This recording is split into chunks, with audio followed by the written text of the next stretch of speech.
This is Richard Blade, the voice of the 80s and Gay Rock Radio, and you're listening to the voice of 91 Reasons, Jeff Tucker. Totally awesome. You're listening to 91 Reasons, a journey into the twisted landscape of pop culture. Keep your hands and arms inside the podcast at all times. And now, the voice, Jeff Tucker.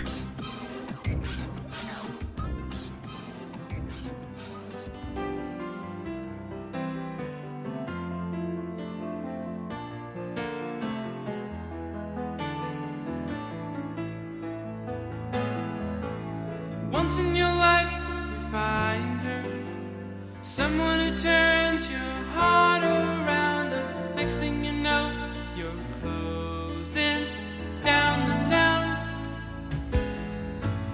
Wake up and it's still with you, even though you left your way across town, wondering to yourself, hey, what have I found? Between the moon and New York City, I know it's crazy, but it's true.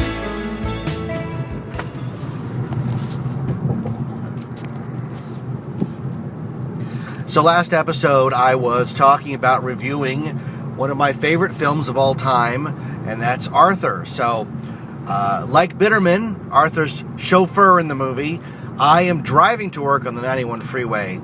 So instead of listening to the podcast I normally use to get my mind off the traffic, I will talk about Arthur. What a fantastic movie. 1981. The director died shortly after, so this is the only film he got to direct. He wrote and directed. He created this character. And the character of Arthur Bach is so well-rounded and so fleshed out on the screen that I think that's the reason the movie is so appealing.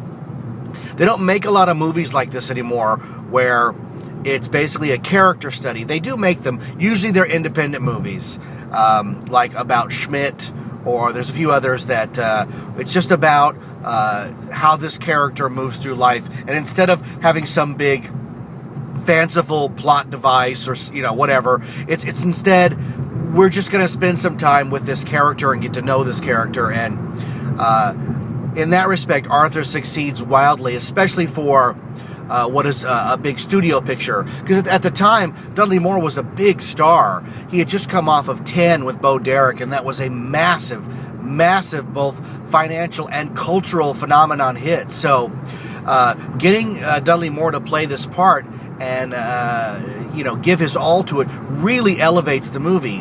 And what could really be just a throwaway, another comedy released by the studio, instead it's a very poignant, very touching essay on loneliness and love and the sacrifices that we make.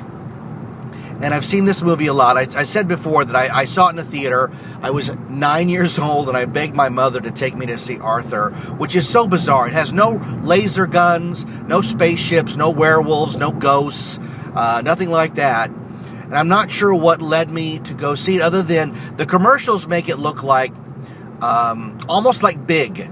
You know how in Big it's like Josh Baskin's a grown-up child and he has all the toys you wish you had. Well, that was how Arthur Bach was portrayed, with his giant train set behind his bed, and the idea that he has more money than he can ever possibly spend. And it was presented as this fanciful little lark of a movie, and instead it's a incredibly touching love story that really hits you in the gut. And this is one of those movies that I saw, like I said, I saw it in the theater, and then I didn't really have any affinity for it after that. I was only 9, Movies when you're 9 don't make an impression on you unless they're really, like Empire Strikes Back big or Raiders of the Lost Ark. So this one sat dormant, and it was my friend Joe who rediscovered it on VHS. And when all of us were trying to put on The Shining or Return of the Living Dead, Joe was like, hey, we need to watch this movie. And we're like, that's an old person's movie. The one about the drunk guy? And Joe persisted. And you know what? I'm glad that he did, because I bought this movie on Laserdisc It was one of the first DVDs that I bought back when DVDs, no matter what the title, they were $30 freaking dollars. But it's worth every penny. Arthur opens with the title character. You get the great song, the classic song by Christopher Cross, When You Get Drunk Between the Moon and New York City.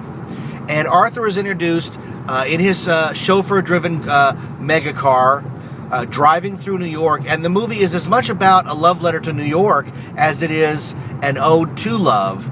And when we meet Arthur, he's very lonely. And in a very well-done piece of screenwriting, Arthur is shown to be a happy drunk, but he's also very sad because he's picking up hookers with the help of his chauffeur, and there's so many choice quotable lines in this movie, not the least of which is the hooker approaches the car and she goes, "What'd you have in mind?" And he goes, "Spending the evening with a stranger who loves me." Like, doesn't that say it all?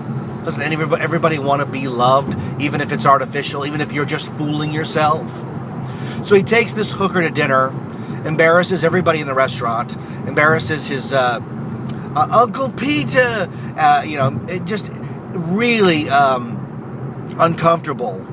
But through it all, we love Arthur because Arthur is never at a loss for words.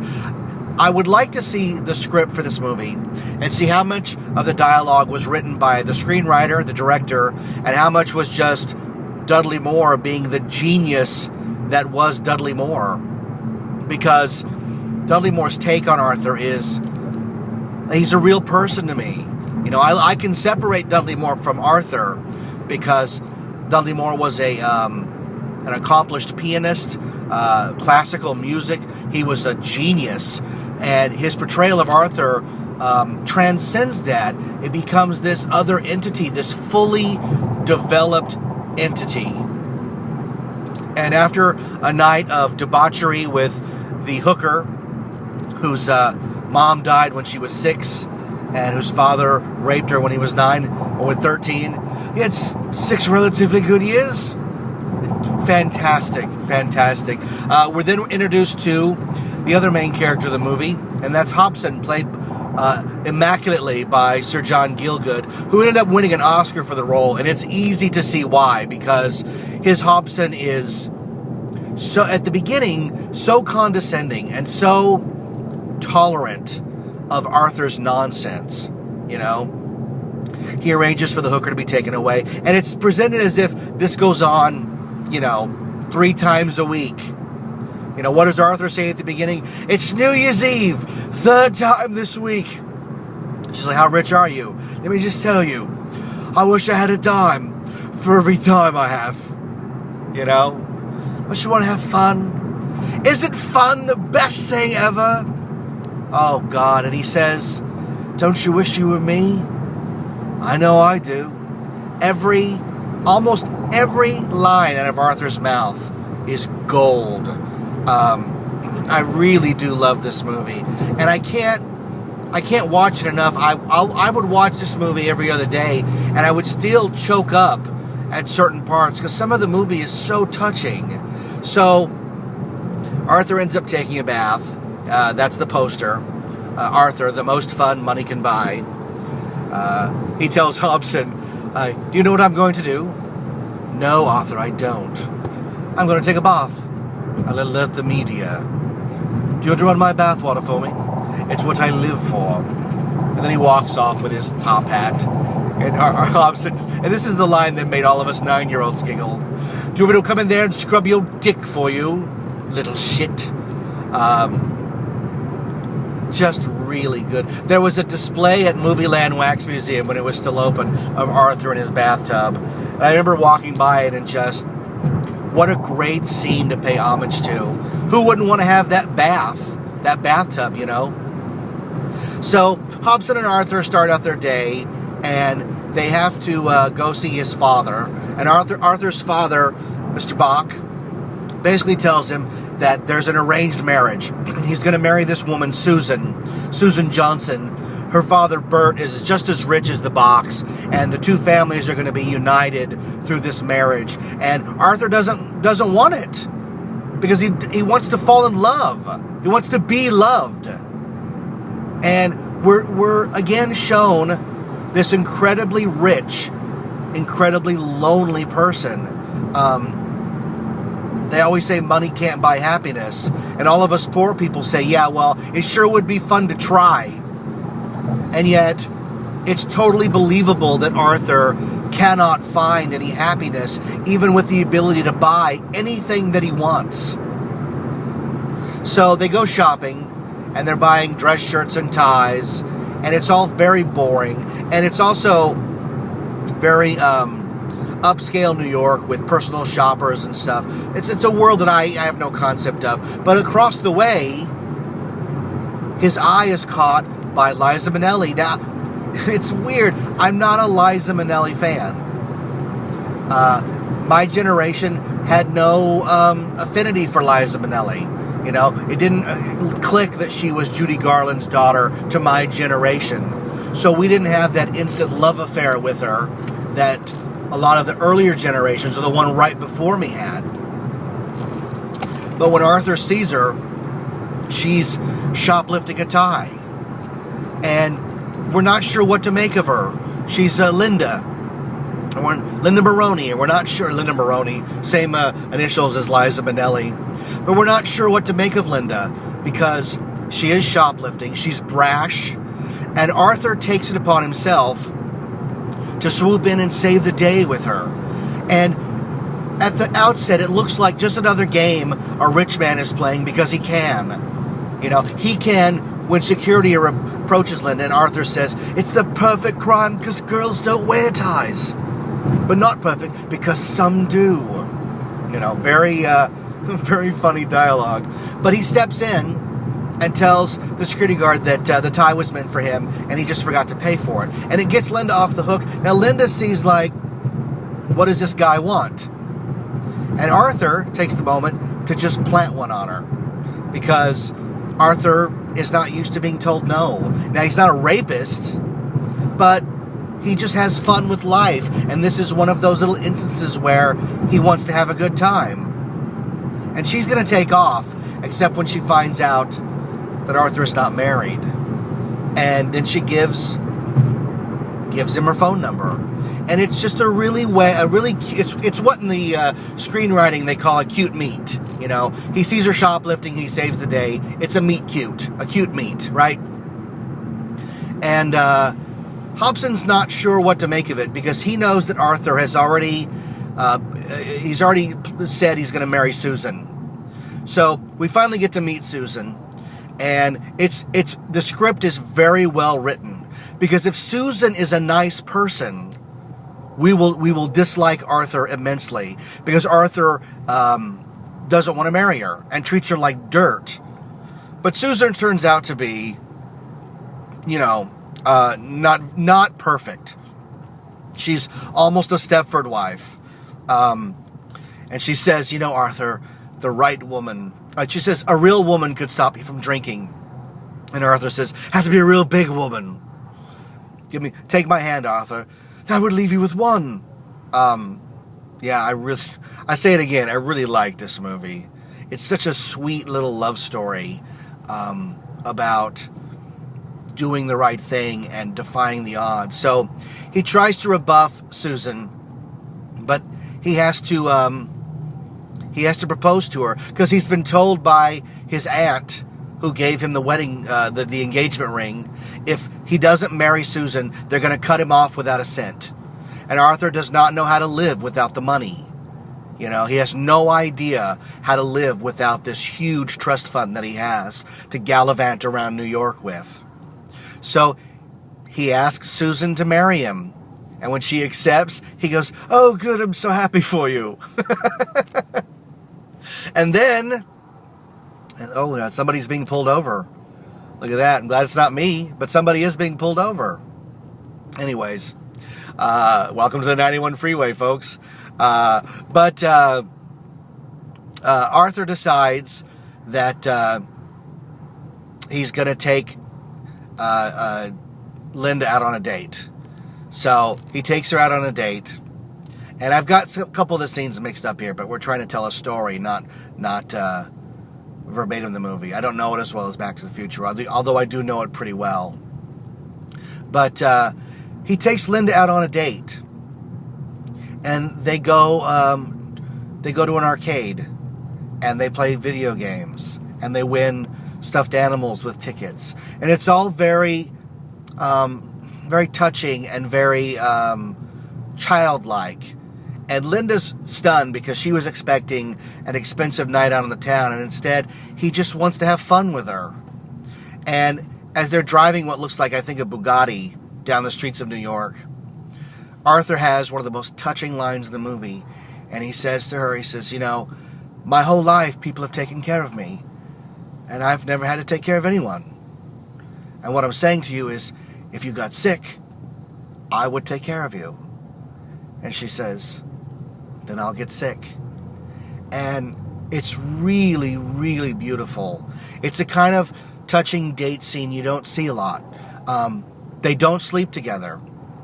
They're just two people who find each other in the big world of New York, in the big crazy city.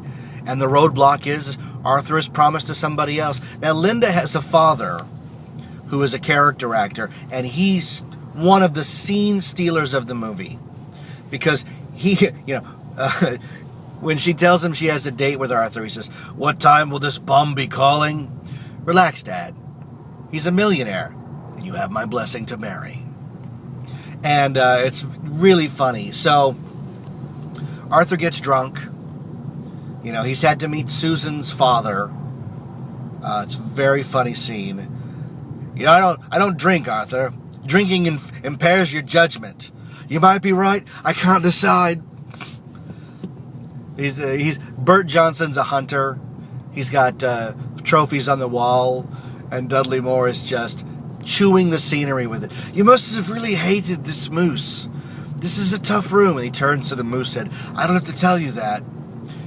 And Bert says, would you forget the moose for a moment? Easy for you to say.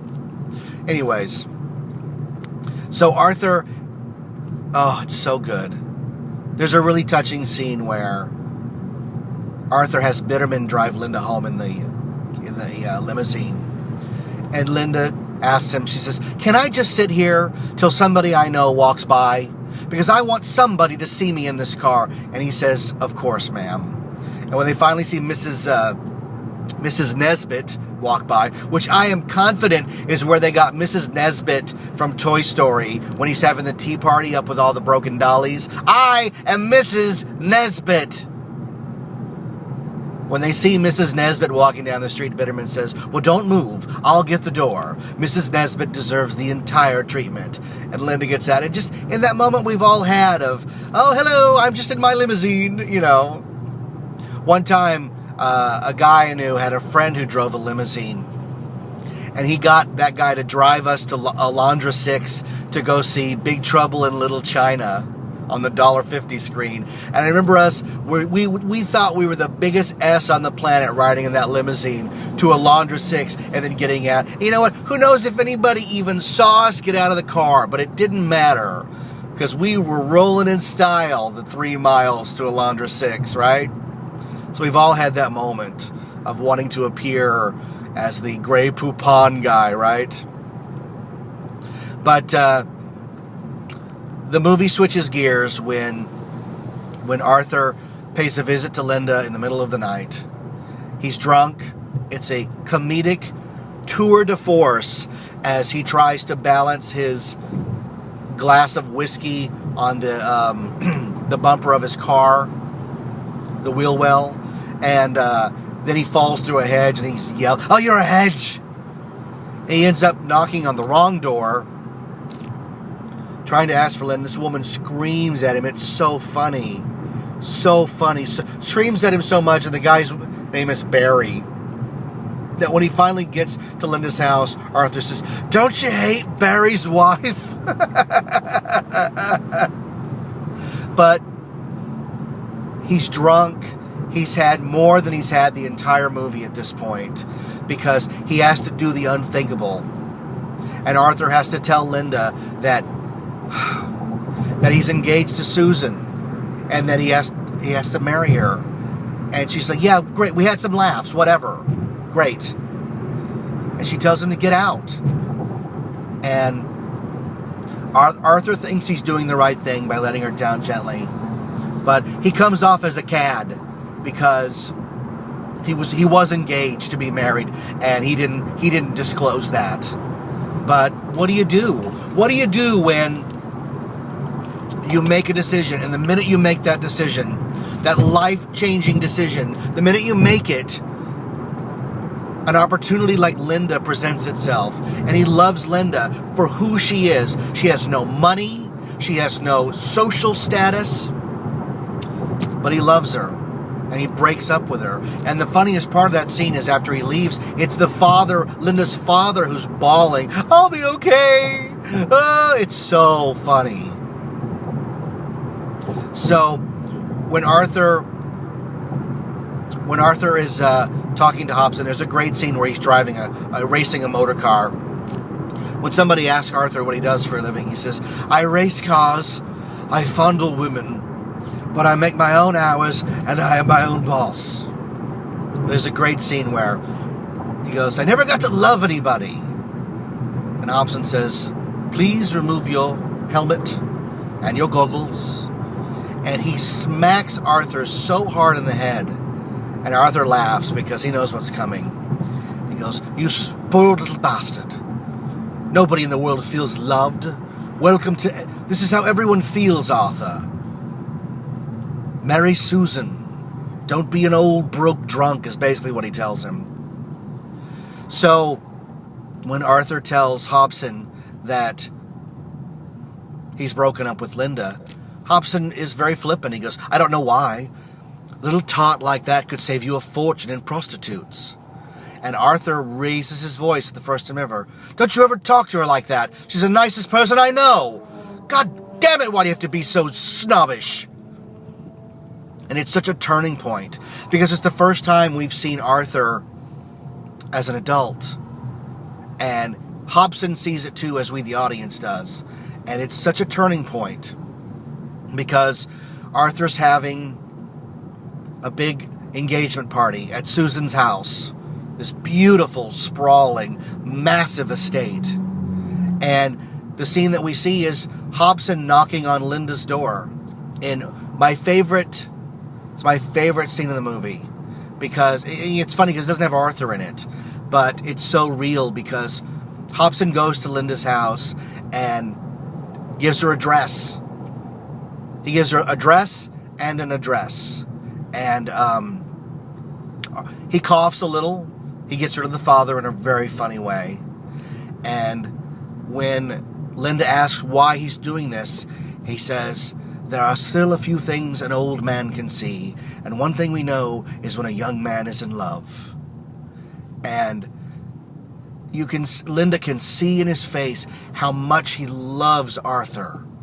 And he's willing to do this. He's finally seen what Linda means to Arthur. So he breaks all the rules by going over there and giving her that dress and telling her to go to the engagement party, to break this up. It's such an intimate, touching little scene that's culminates with, she says, "May I kiss you on the cheek?"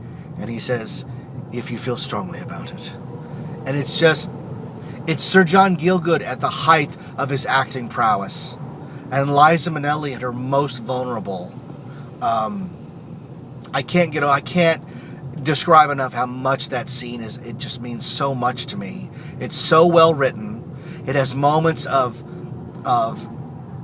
barb-tongued comedy, but such dripping emotion, it's wearing your heart on your sleeve. And that's when we as humans are at our most vulnerable and at our most human. So she goes to the engagement party, and it's a full swinging affair with a band playing a Muzak version of Freak Out. It's very funny. Arthur is playing the piano because Dudley Moore can play the piano. And he says, I like the classics. And he opens with the dun dun dun dun dun dun dun dun dun. You better watch out. You better not cry. You better not pout, I'm telling you why. Santa Claus is coming to town. And somebody says, Arthur, what's it feel like to be married? Blue moon, you saw me standing. Oh, it's great. He goes, if you knew Susan like I knew Susan, like I need a drink. And he sees, of all people, the last person on earth he expected to see at the party. He sees Linda. And he goes over to talk to her, and it's, oh, God, is it funny. They're doing that voice where they're waving at people and talking without moving their teeth. What are you doing here? And why are you talking like that? She says, I was in the neighborhood. Took me 2 buses and 7 cabs, or 7 buses and 2 cabs, but I got to the neighborhood. So they go out to the back, and they go through the horse stable, and Arthur, I guess it is Arthur's father's house, because he knows the horses. So I take that back. It's not Susan's house. It's Arthur's family estate. And they're in the horse stable. And that's when there's some dialogue where you realize these two are so madly in love with each other, and yet they have not slept with each other. They have not taken that plunge. So it comes across very innocent. And when Arthur looks to her and says, may I kiss you? And she says, please. And then he kisses the horse. It's funny, and Linda's going to cry because she sees, it has nothing to do with the money. It has to do with this great man, and he's going to slip away. And they're interrupted by Susan, of all people. And a funny story is made up to explain why they're out there, and Susan buys it. She has no idea who Linda is, which is good because Linda's too important to Arthur to share with Susan. She doesn't deserve that information. She's not a nice enough person. So the wedding is set. Linda and Arthur are not going to be together. Linda's working at a diner. Arthur has moved on. But what happens, Hobson becomes ill. And it's unexpected. It's a lot like Terms of Endearment, where one of the characters that is vitally important to us is stricken ill. And all of the nonsense of will they or won't they and who's going to end up with who kind of takes a back seat to the more important thing of this amazing person is going to leave us. And we, the audience, are just as terrified as Arthur of Hobson getting sick. So Arthur postpones everything and moves into the hospital with Hobson. He has food brought in from amazing restaurants all around the city. Hobson is kept in the lifestyle he's accustomed to. And there's some great bits of dialogue. One of my favorite is he goes to see Hobson, and Hobson acts like he's dying, and he goes, there are 3 books. Take them back to the library. And he, what happened? Who turned out the light? And Arthur says, stop dying, it's not funny. And Hobson says to Arthur that he's basically afraid of leaving Arthur alone. And Arthur says, I'm going to take care of you. You took care of me, and now I will take care of you. And it's the promise that he made to Linda. I've never taken care of anybody. And now he's going to take care. The roles are going to switch. And Hobson basically tells him to go find a way to marry Linda. If that's what makes you happy, that's what you must do. One of my favorite lines, he puts a cowboy hat on Hobson's head, and Hobson says, if I begin to die, please remove this from my head. This is not how I wish to be remembered. Hobson dies. It's very sad. It's very touching and tragic and human and depressing. And Arthur now must grow up. Arthur must become the man he promised Hobson he would be. So we are at the wedding finally, after a botched attempt of Arthur to give money and everything else to Linda. Instead, he goes to Linda and he says, I don't want to marry Susan. I want you. And at the wedding, they go to confront the Johnsons, both Bert and Susan, to say that there will be no marriage. And instead, Bert beats him up, beats him senseless. His clothes are ripped, his lip is bloodied, and Arthur is a mess. One of my favorite bits is making a lane change. Hold on.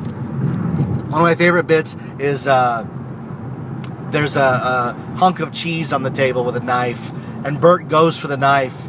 He's getting a knife. You think he wants some cheese? And it's put to an end by the arrival of Arthur's aunt, the tough as nails broad who told Arthur she would cut him off without a cent. And when she sees Bert Johnson for who he is, the bully that he is, she tells him, Bert Johnson, put that knife down. And Bert comes to his senses. There will be no murder today. But the wedding is canceled, and we find Linda and Arthur sitting together on the front of the church. And hold on, another lane change. Yeah, speed. Oh, there's a guy there. He didn't even see me. This is darn exciting stuff. Are you all on your pins? You can hear my blinker clicking? All right, I got to get over, guys. I'm doing a show. Yeah, man. All right, one more.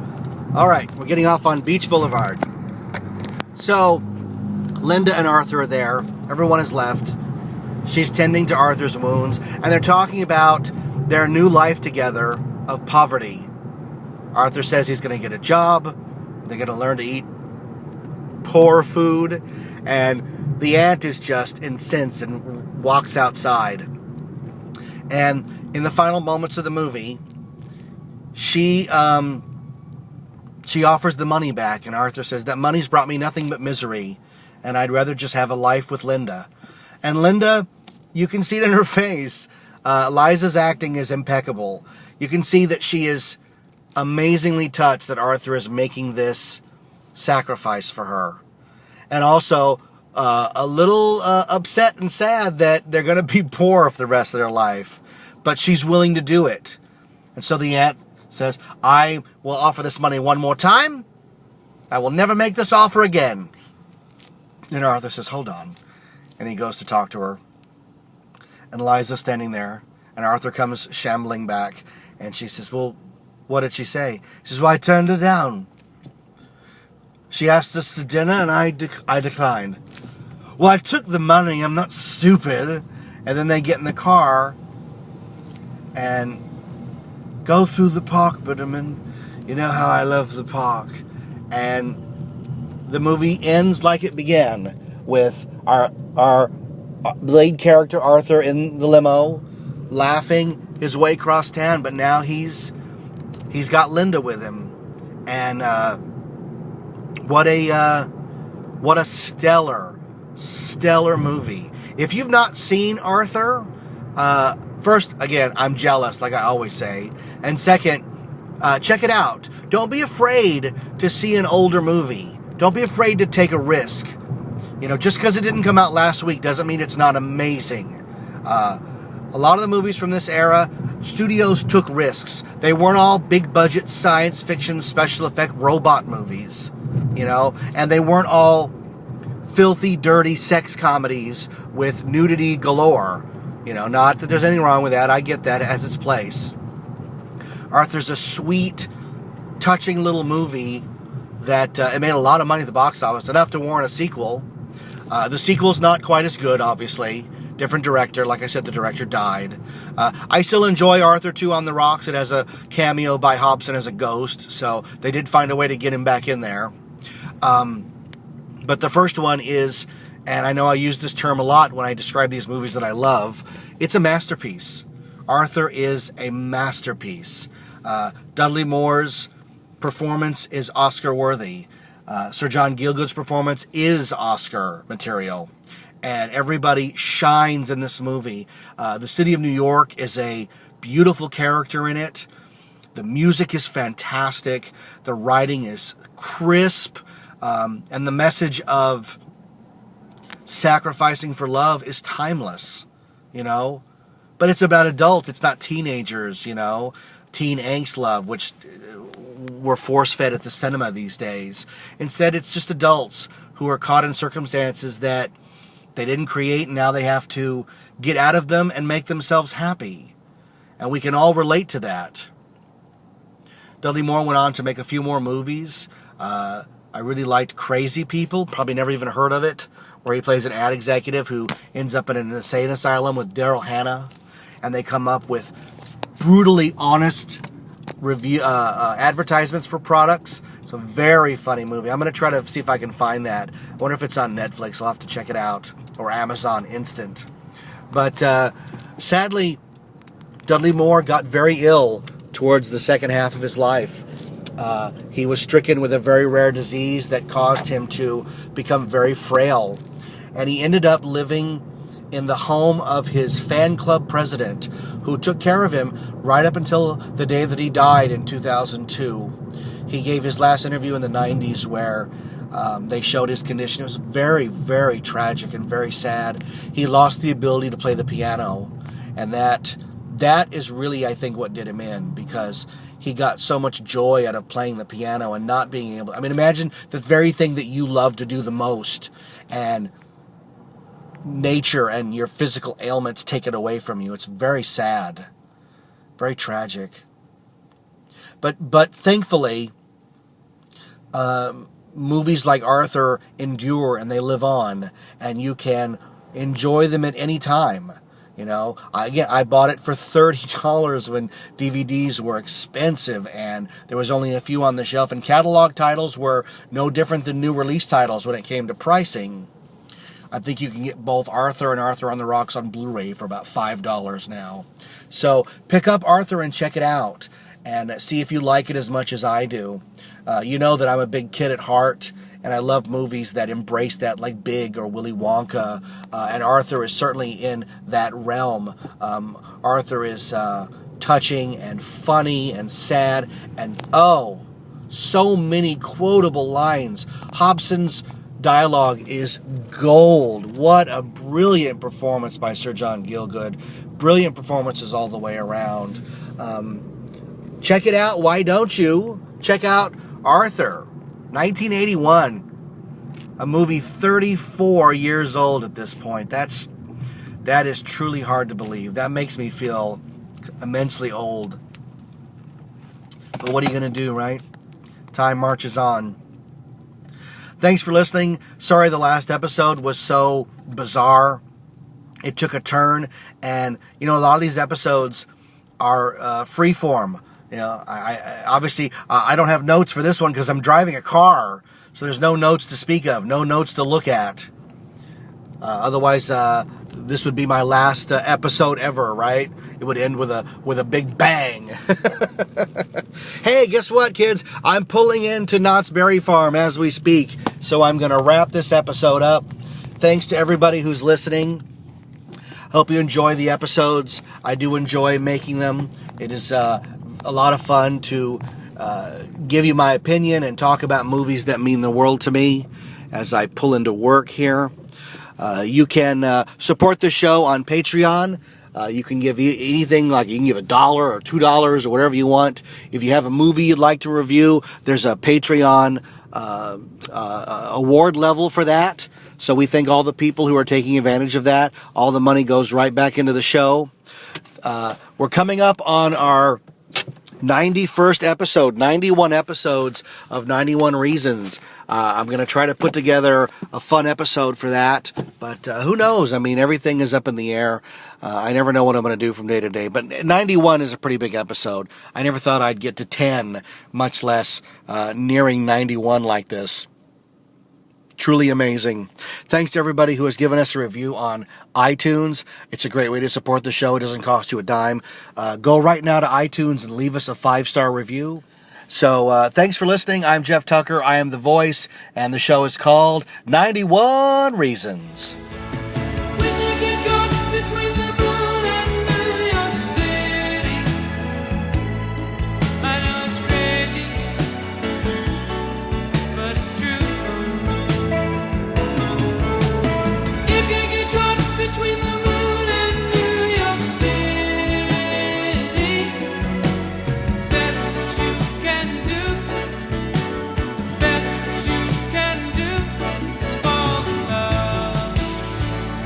Thanks for listening to 91 Reasons. Please subscribe and leave a review on iTunes. Find us on Facebook. Is anyone even still listening?